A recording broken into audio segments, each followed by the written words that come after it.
భారత మాజీ batting coach Sanjay Bangar T20 ఫార్మాట్లో ఎడమచేతి వాటం ద్వయం యొక్క ఇటీవలి విపరీతమైన ఔటింగ్ల తర్వాత అభిషేక్ శర్మపై తిలక్ వర్మను రేట్ చేశారు.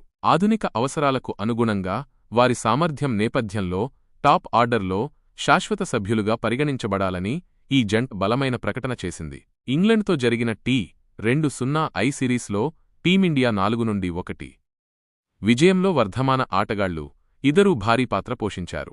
అభిషేక్ శర్మ 5వ టీ20 సమయంలో ఫార్మాట్లో భారతీయ బ్యాటర్ ద్వారా అత్యధిక వ్యక్తిగత స్కోర్ను నమోదు చేశాడు మరియు సిరీస్లో అత్యధిక పరుగుల స్కోరర్గా నిలిచాడు. మరోవైపు తిలక్ వర్మ చెన్నైలో జరిగిన రెండో టీ20లో 55 బంతుల్లో అజేయంగా 72 పరుగులు చేసి భారత్ను 2 వికెట్ల తేడాతో గెలిపించినప్పుడు గేర్లను మార్చడం మరియు పరిస్థితులకు తగ్గట్టు తన సామర్థ్యాన్ని చూపించాడు.